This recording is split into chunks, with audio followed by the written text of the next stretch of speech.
कभी संसद के बाहर चौकीदार चोर है चिल्लाने वाला, चौकीदार चोर है। कभी संसद के बाहर भारत जोड़ो पद यात्रा करने वाला, चल रहे हैं हम। कभी अमेरिका और लंदन की सरकार की आलोचना करने वाला, BJP can't really discuss them, so then they have to do the whole scepter. और कभी कैमरे के सामने अजीब अजीब जवाब देकर पूरा सोशल मीडिया हंसा देने वाला राहुल गांधी। एक ऐसा नाम जिसे जानने के लिए फेसबुक इंस्टा खोलें तो हजारों मीम्स मिल जाएंगे। यहाँ पे मुझे बताओ, एक बात समझाओ, ये जो चील है ये यहाँ क्यों उड़ रहे हैं? ये चील यहाँ क्या कर रहे हैं बताओ मुझे? पिछले 5 साल से उनको रोजगार नहीं मिल रहा। लेकिन सच्चाई शायद ही कोई बताता है। कभी कहा गया कि यह नेता राजनीति को बदल देगा, कभी कहा गया यह नेता मजाक बन गया है, और अब हाल में ही वोट चोरी का मामला चोरी किया गया था, जिसने एक बार फिर से सबको मजबूर कर दिया पूछने के लिए आखिर राहुल गांधी सच में कौन है? क्या वो सिर्फ एक पप्पू हैं? पप्पू आपके लिए मैं पप्पू, या फिर एक गलत समझे गए नेता, या फिर वक्त का इंतजार कर रही भारत की अगली बड़ी राजनीतिक ताकत?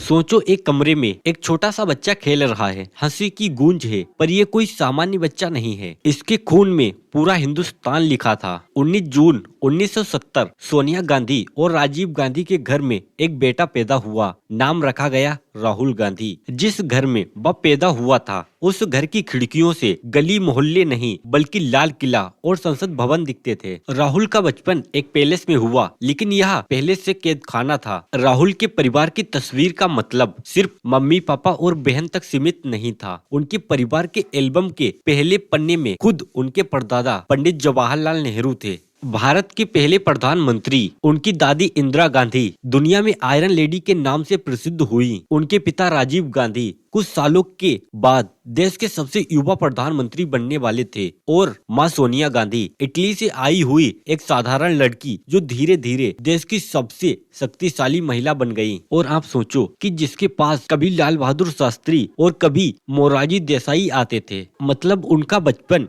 खिलौनों से ज्यादा नेताओं के साथ बीता। 31 अक्टूबर 1984 जब राहुल गांधी सिर्फ 14 साल के थे, सुबह सुबह इंदिरा गांधी अपने घर से निकलती हैं और अचानक अपने ही सुरक्षा कर्मियों की गोली से मारी जाती हैं। मतलब आयरन लेडी को अपनों ने ही खत्म कर दिया। उस दिन राहुल को समझ में आया कि गांधी नाम सिर्फ शान नहीं, एक श्राप भी है। दिल्ली की सड़कों पर खून था और राहुल के घर के अंदर सिर्फ एक ही सवाल, मम्मी अब क्या होगा? उसके बाद समय आता है 1991 जब राहुल 21 साल के हो चुके थे। एक खबर आती है कि 21 मई 1991 तमिलनाडु के श्री पेरमदूर में राजीव गांधी चुनाव प्रचार कर रहे थे। एक आत्मघाती बम धमाके ने उनकी जान ले ली। पहले दादी और अब पापा दोनों राजनीति की वजह से खत्म हो गए। जहां आम लड़कों के 20 साल तक की यादें, जन्मदिन, पढ़ाई और दोस्ती होती है, राहुल की यादों में सिर्फ एम्बुलेंस की आवाज, खून से भीगी खबरें और मौत की गंध थी। इसी वजह से सोनिया गांधी ने तय किया कि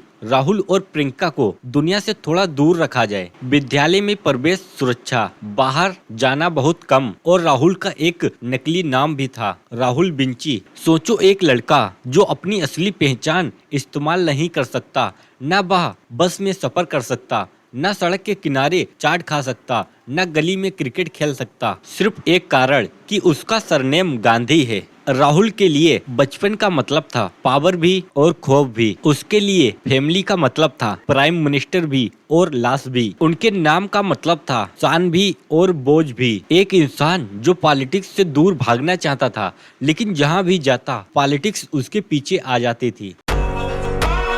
की गई शुरुआती पढ़ाई दिल्ली के एसटी कोलंबस स्कूल में हुई, लेकिन दादी इंदिरा गांधी की हत्या और फिर पिता राजीव गांधी की हत्या के बाद उनकी सुरक्षा सबसे बड़ी चिंता बन गई। सुरक्षा कारणों से राहुल गांधी को अलग अलग नामों और पहचान के साथ पढ़ाई करनी पड़ी। कई बार वे स्कूल और कॉलेज में किसी और नाम से जाने जाते थे ताकि उनकी पहचान छिपी रहे। विदेश में उन्होंने पढ़ाई का सफर जारी रखा। पहले उन्होंने अमेरिका की हार्वर्ड हार्वर्ड यूनिवर्सिटी में दाखिला लिया, लेकिन सुरक्षा खतरों की वजह से वहाँ की पढ़ाई अधूरी छोड़नी पड़ी। इसके बाद वे अमेरिका में ही रोलेंस कॉलेज फ्लोरिडा चले गए, जहां से उन्होंने ग्रेजुएशन 1994 में पूरा किया। स्नातक के बाद राहुल गांधी ने इंग्लैंड की कैम्ब्रिज यूनिवर्सिटी से एमफिल इन डिप्लोमेट स्टडी की डिग्री हासिल की। पढ़ाई के दौरान वे अपने परिवार की राजनीति छवि से दूर रहना चाहते थे। विदेश में उन्होंने एक सामान्य छात्र की तरह रहकर बिना किसी खास पहचान के अपनी शिक्षा पूरी की। राहुल गांधी का शैक्षिक सफर यही दिखाता है कि राजनीति से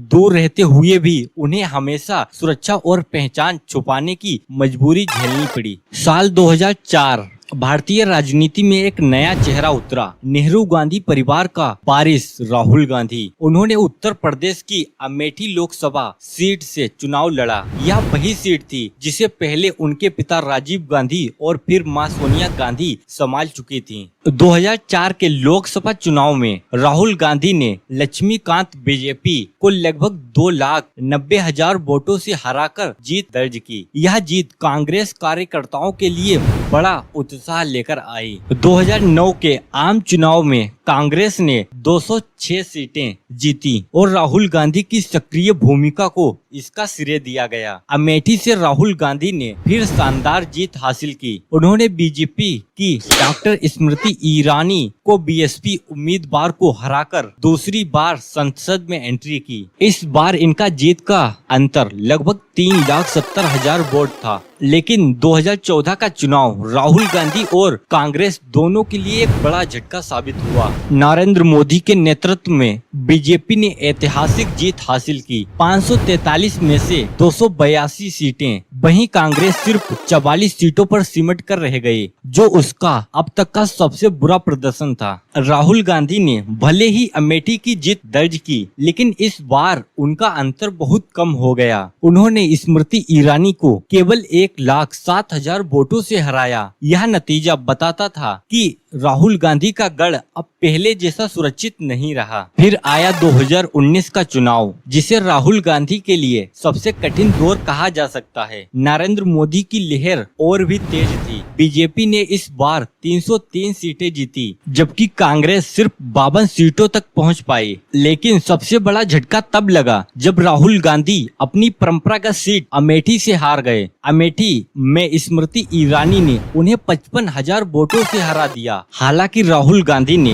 केरल की वायनाड सीट से चुनाव जीतकर संसद में वापसी की, लेकिन अमेठी की हार ने उनके राजनीतिक करियर पर बड़ा सवाल खड़ा कर दिया। 2014 और 2019 की इन लगातार हारों ने राहुल गांधी की नेतृत्व क्षमता को कटघरे में लाकर खड़ा कर दिया। कई बार उन्हें नॉन सीरियस और कमजोर नेता कहा गया, लेकिन इसके बावजूद राहुल गांधी ने राजनीति से पीछे हटने के बजाय संघर्ष का रास्ता चुना और खुद को जनता से जोड़ने की कोशिश जारी रखी। राहुल गांधी भारतीय राजनीति के सबसे चर्चित और सबसे विवादित नेताओं में से एक रहे। कांग्रेस पार्टी के नेता होने के बावजूद उनकी छवि हमेशा आलोचना और व्यंग का शिकार रही। उनकी भाषाओं में की गई गलतियां और अजीब बयान अक्सर सुर्खियों में रहते हैं। कभी वे कहते हैं आलू की फैक्ट्री लगाई जा सकती थी, तो कभी कहते हैं भारत एक सौतेली माँ है। ऐसे बयान उनकी राजनीतिक विरोधियों और मीडिया के लिए मजाक का विषय बन गए। 2009 के बाद